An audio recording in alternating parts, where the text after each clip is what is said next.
Mystical Musings Podcast.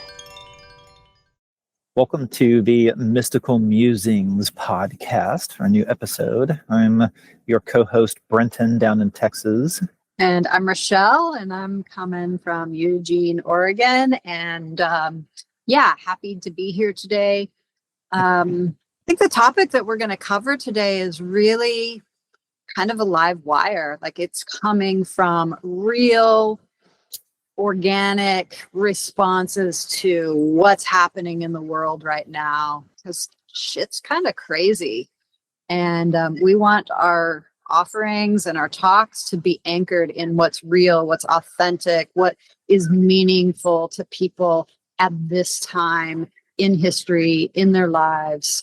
And so this came out of a conversation I had with one of our other staff members a few weeks ago. And we were talking about, how do you trust in times of chaos, and how do you trust yourself when everybody and everything is telling you not to trust yourself? And we did a little bit of a talk about this last week with the rest of the staff, and Brenton and I thought it would be cool to dive even deeper. This is an important topic. Yeah, and it's a big one too. So it's not just like a live wire. It's a huge live wire, like one of those big underground sea cables right now. Yeah.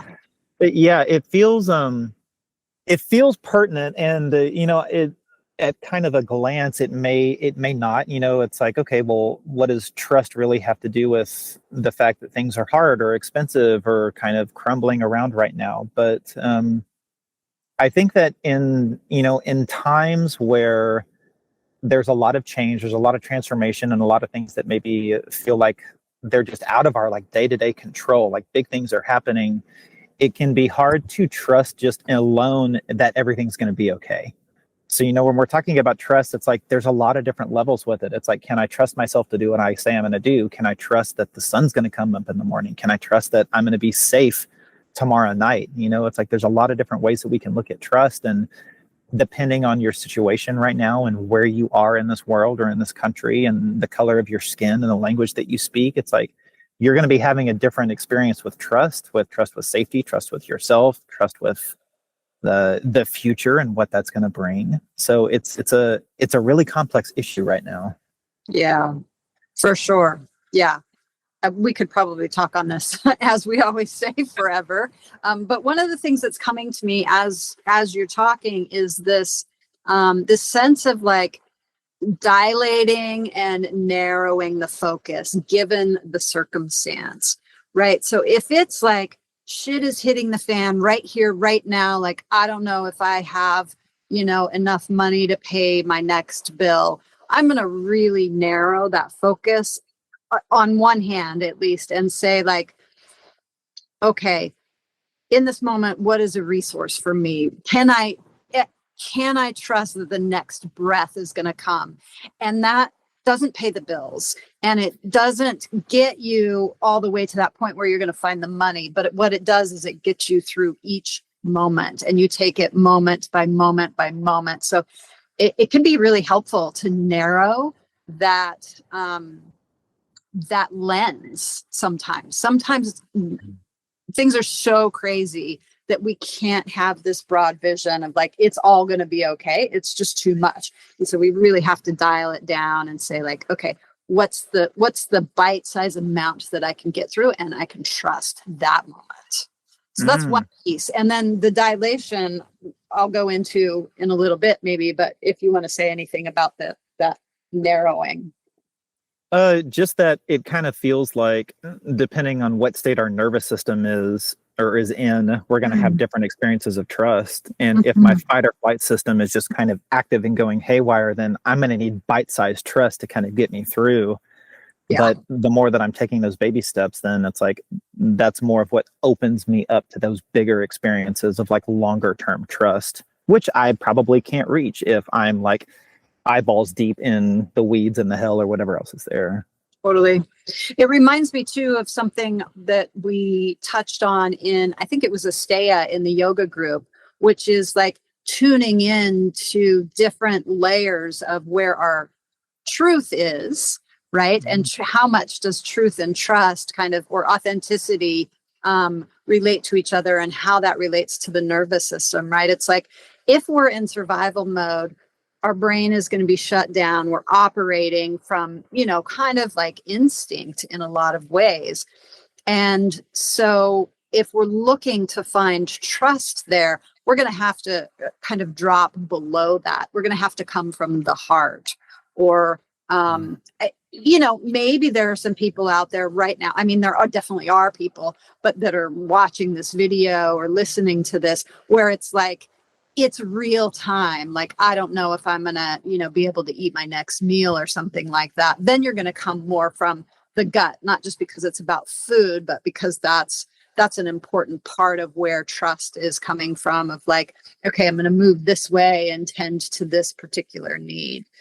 If it's not that immediate, I think we can drop below what's happening in the brain and the nervous system to the heart. And again, coming back to that more moment to moment.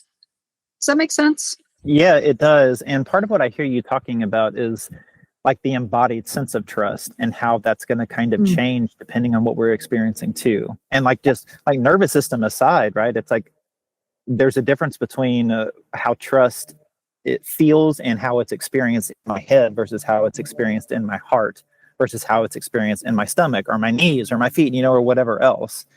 And I think that's part of the challenge that is just being a human in Western society today, is that, we have a lot of just influences and stimuli telling us to trust these things, right? Trust our leaders that they're providing what they say they're providing, to trust that these products are going to bring us happiness, right? There's all of these ways that we're being asked to trust. And a lot of it is it's very brow centered, right? It's like, oh yeah, that sounds good. I think I want that. I think I need that. I think I'm craving that. But we're missing that like heart and gut sense of trust that you're talking about, which is like, well, what do I really need right now? And can I trust myself and my body and what it's telling me, rather than needing to place my sense of trust in somebody or something or someone outside of me that's going to tell me what I need. That's right. And this is sort of where we came to the other day when we were talking, is like, simultaneously we're going deep inside of ourselves, and then that also takes us into something that is way beyond ourselves, right? And this piece of like, we're constantly bombarded. I mean, let's set aside politics right now. Just with the media, we're constantly bombarded with like social media and just regular media, news, television shows, movies, of like, this is what's real. This is what you should trust, this belief system, this ideology. This is the way life is. And also, this is true in most medicine right now, is like, you trust the doctors, you trust the medical system, you trust the insurance, and we see systems are starting to fail. And one of the things that it's really bringing us to is we are going to have to be more self-reliant and dig really deep inside of us. And we have it in us. We're meant for this truth and this trust in ourselves, not in this like rugged individualism. I'm not saying that. That's not where I'm going with the trust, because trust is also connected with your community and your environment and spirit. But we do have this capacity, and we have to relearn how to really trust and kind of move through all of this information that we're getting that's sending our head all over the place. We're diving deep into the heart, and just even sensing, so that we're talking about it kind of from a theoretical point in some ways, but it's like even sensing into, what is it when you feel into the heart? What is it when you feel into the gut? How do you know that you can trust that? Right? There's a different rhythm, right? If you're practiced at it, and this is where somatics really comes on board and is helpful. If you're practiced attuning to the heart, you're practiced attuning to the nervous system in the gut, there's a different rhythm to it, and you can start to hear it, and you can start to see the wisdom from those places. And if you want to learn more on this, in some of the practices that we did in our Asteya yoga video.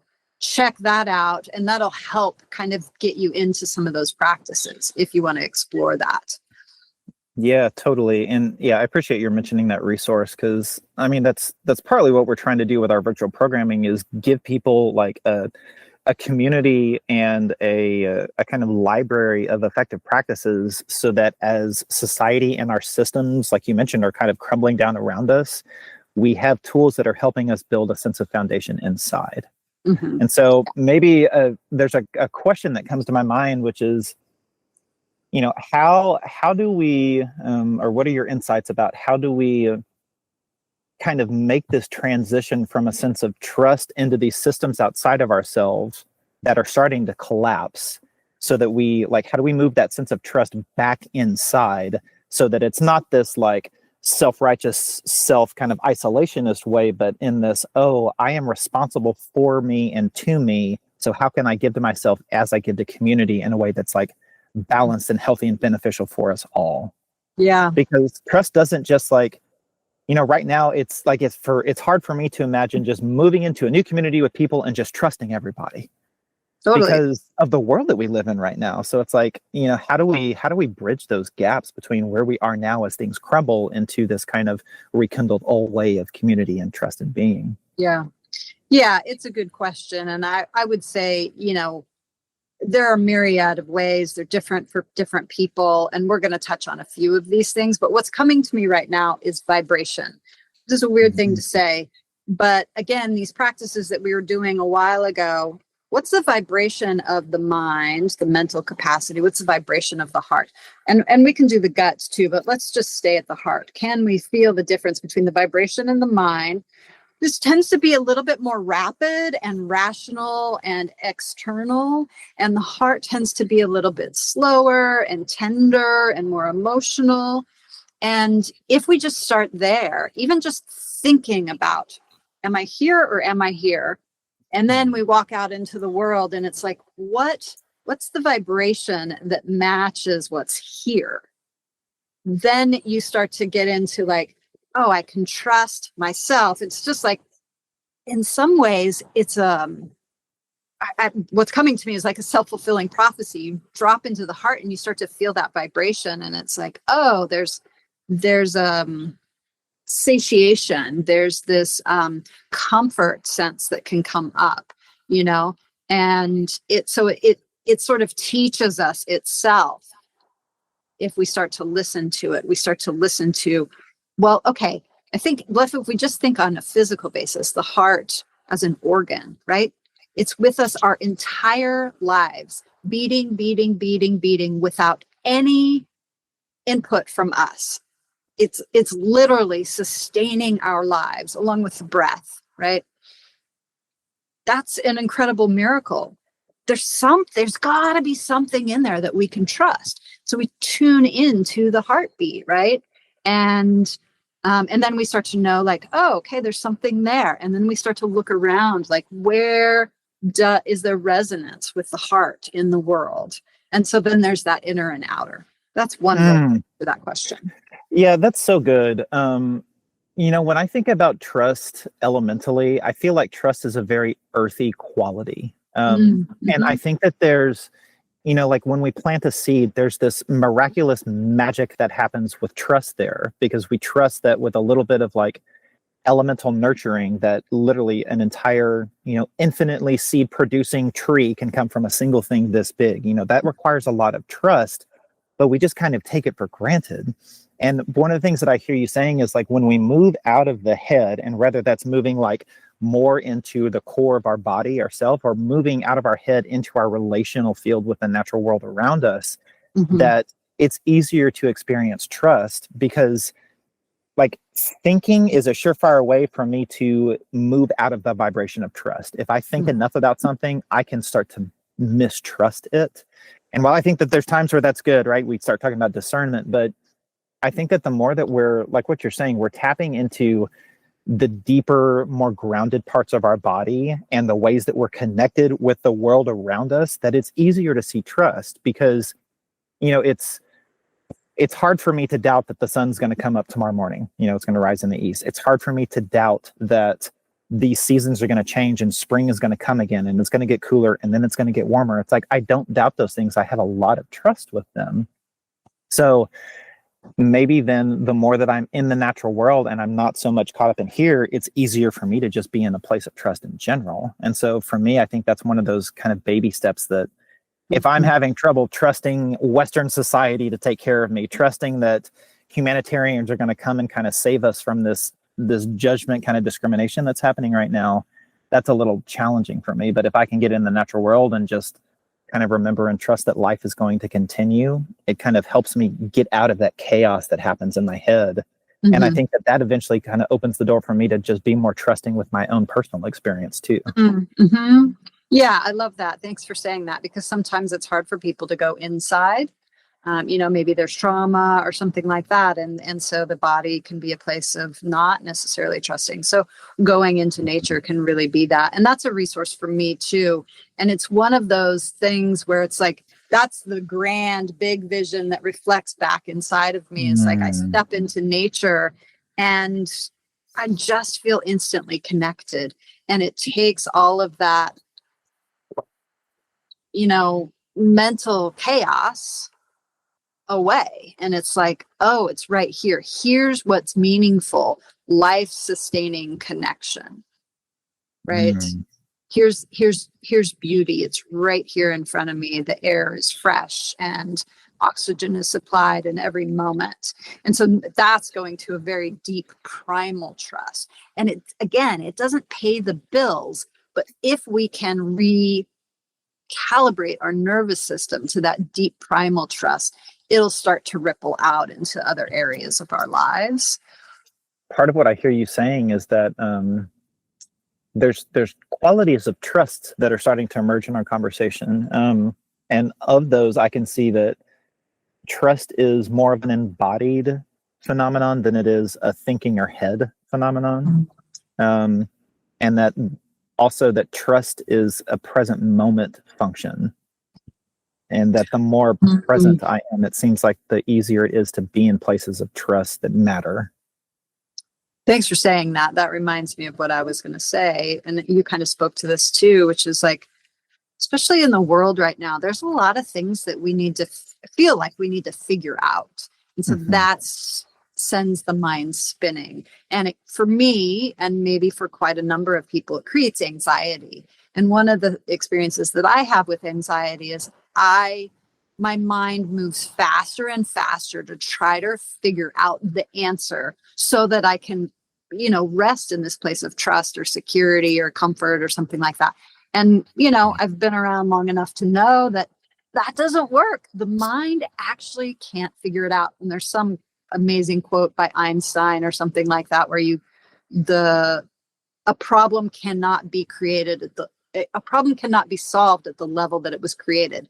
Well, a lot of problems that are going on in the world right now are created at the level of the mind. It has to be solved at the level of the heart. And yeah, I think that's where we find trust. That's where community comes in. That's where our connection to nature comes in. That's where our vitality comes in, through the relationship between the breath and the heart. Wasn't expecting that to come out, but that's what came out. I mean, but it's so true though, because it's like similar to many other things in the kind of pace of the natural world itself. Like trust is often a slower experience. And I think that's the whole like getting out of the head and into the body, because the body is a slower experience. I mean, yes, our heart beats, every moment, but like our digestion takes hours and days. So it's like, we really are earth energy. And so when we move into our place of our heart or our gut, it takes a minute to like even find and attune to that place, let alone like use it as a barometer for what's true or what's not. When we're in our head, it's easy to snap judge. I could judge real quick and decide that that's truth, especially if other people are telling me to judge and judge in those truthful ways. Yeah, I'm so glad you brought up like pacing, right? Because this is like technology and media moves at a really quick pace. And I think this is some of what capitalism is based on too, is like, yeah, you have 10 seconds to convert somebody into buying a product, you know? And so everything that we're exposed to activates the mind and wants us to keep going with it because we make these snap decisions, and that's how, you know, purchases are made and that kind of thing. And it's like, so everything's telling you not to look. It's like, don't look over there, this doesn't exist, you know. But wow, even just in the moment, I mean, let's set trust aside. Even just in the moment, dropping in, and again, sometimes going into the body doesn't feel good, but like feeling into that rhythm. Let's say the ocean, for example. Almost everybody can appreciate the ocean, even if it's like at a distance, right? You're standing on the beach, you're very safe distance away from the water, but you feel that incredible rhythm, that energy. And that to me is sort of like the heartbeat and the breath, right? And that's where it's like we start to slow into this other realm where there's connection. And I think where there's connection is where trust starts to build with ourselves, with the earth, with other community members. Yeah, and the more that we can not only touch into those like deeper, bigger phenomena outside of us, but we can dwell there. I think it opens the door for more trust to exist. Yeah. You know, so yeah, the more, I mean, yeah, the more I'm walking in the forest, the more I'm sitting by the ocean, the more I'm dipping my feet into rivers, the easier it is for me to see that, oh, there is a divine kind of order to things. There's a divine kind of balance to things that brings me ease, that brings me peace, and that opens my heart enough to actually let trust in, which sometimes it doesn't want to, you know, to come in there. It's my heart's kind of closed off to those kind of things because it's scary. You spoke to something, and I'm just going to touch on it because it's such a huge topic, but this is like this really broad view of this sort of divine order, which is like when we or people we love or, you know, our community is facing tragedy, then it's like, where is the trust there? And that's like, that's an eon scale of time, right? There's forces outside of ourselves that we know nothing about, you know, planetary forces, you know, forces of the moon. And it's like, okay, right. We can just look very basic, look to the wave. In our human society, we would say we only want to be at the peak. And if we can trust the peak, then everything's going to be great. But the reality is that there's valleys in every wave.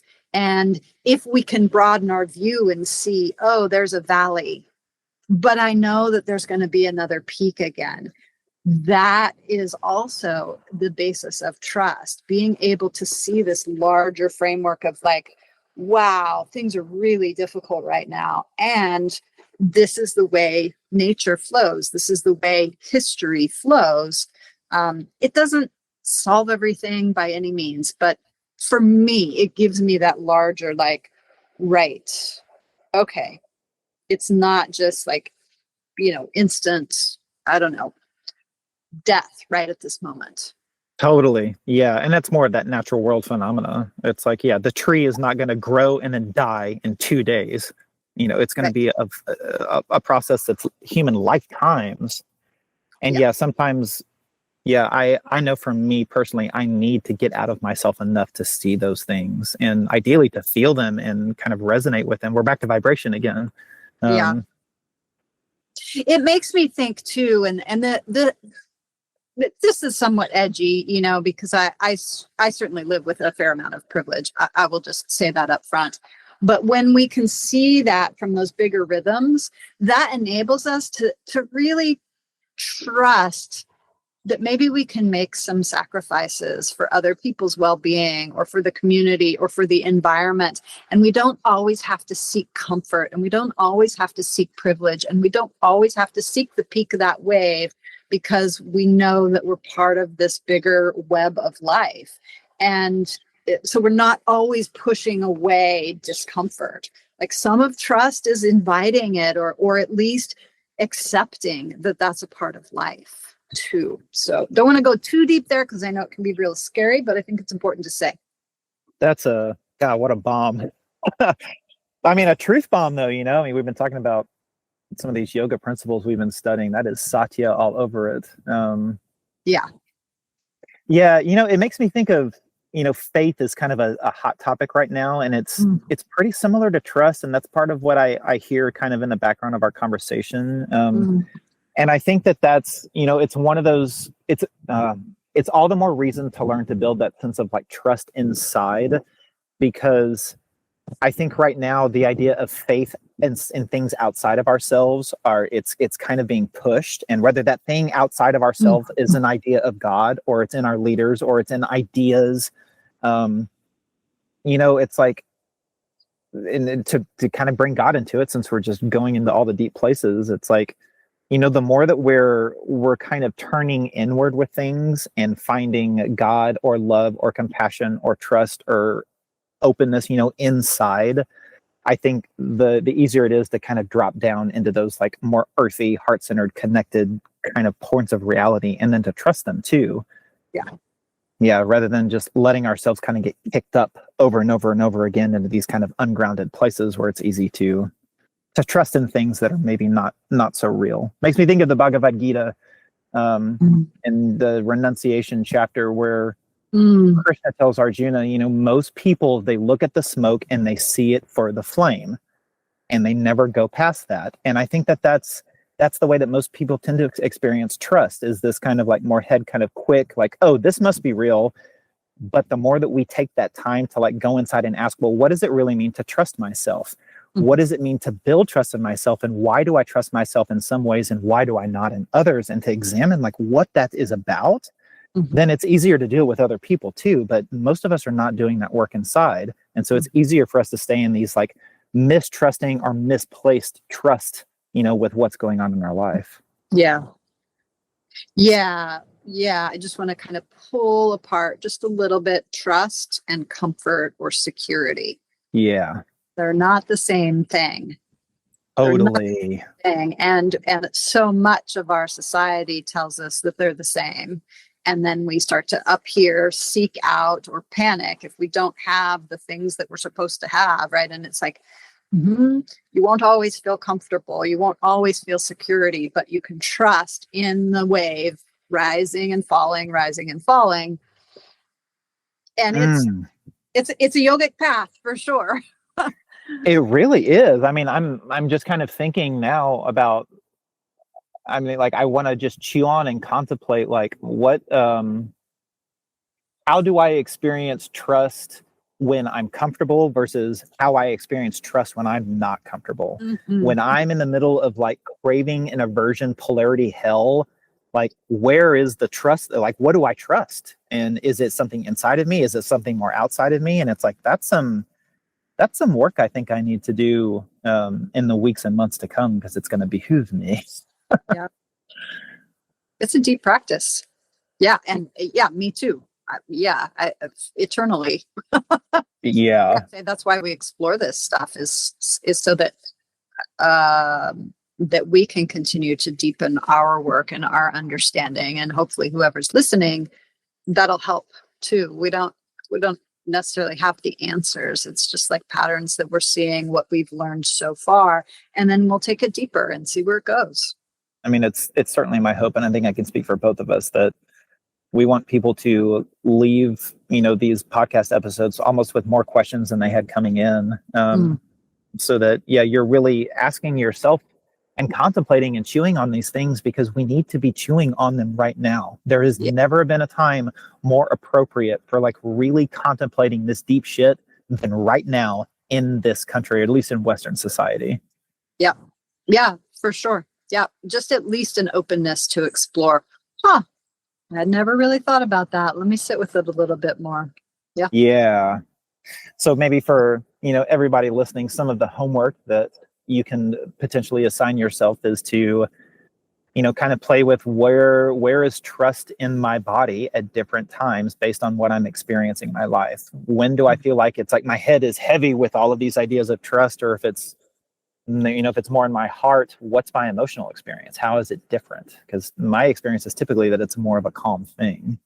But then also to start to examine, like, what are the steps that I need to take so that I can start to foster trust in myself first of all, before I trust in anybody else? And again, not in like this, I only trust me and not you kind of isolationist way, but exploring, do I depend on other people for my sense of trust or loyalty or follow through? Or is that something like, can I rely on myself to do the things that I want and need to do for myself? And, that's something that I've kind of been struggling with lately, is when it comes to my own self-care, can I trust myself to take care of myself in the ways that I need? And lately the answer has been no, because there's been so many things stacking. So it's like, and again, we're talking about these layers of trust here. I mean, you brought up a really important point, and here we are probably towards the end, and there's so many pieces to it. But I know I'm running a business, seeing clients, doing, having a relationship, all of these things, and some exposure to the rest of the world, and I always get pulled off center, right? And part of trust is like relying on our own honoring of our well-being, and that's like doing the practices, whatever those are, meditation, physical activity, expressive arts, getting into nature, all of these things. That's part of what builds trust too, is like, am I doing the things that are aligned with my heart on a consistent basis? Totally. And that includes both the things that we need and the practices that we need for replenishment and rest, but also the things that we need for joy and fun, which is just as much about trust. And sometimes I can get locked into this like, oh, trust is such this serious thing, and am I really like trusting in what's right? But it's like, part of trust is like, if I feel like I need to move my body or go build something with my hands today, or go run and be a dumbass and run through the sprinkler naked, like whatever it is, like I need to lean into those things, because if I can't trust myself to fulfill my own need for fun or joy or replenishment, then it's impossible for me to ask anybody else to fulfill that for me. Right. Yeah. I'm glad you brought that in. It's a deep listening. And just like I keep talking about the waves, right? It's like we have to be able to ride all aspects of it, and to know that and to honor that. Any parting thoughts for our audience about trust, or some things that you think they could contemplate about it?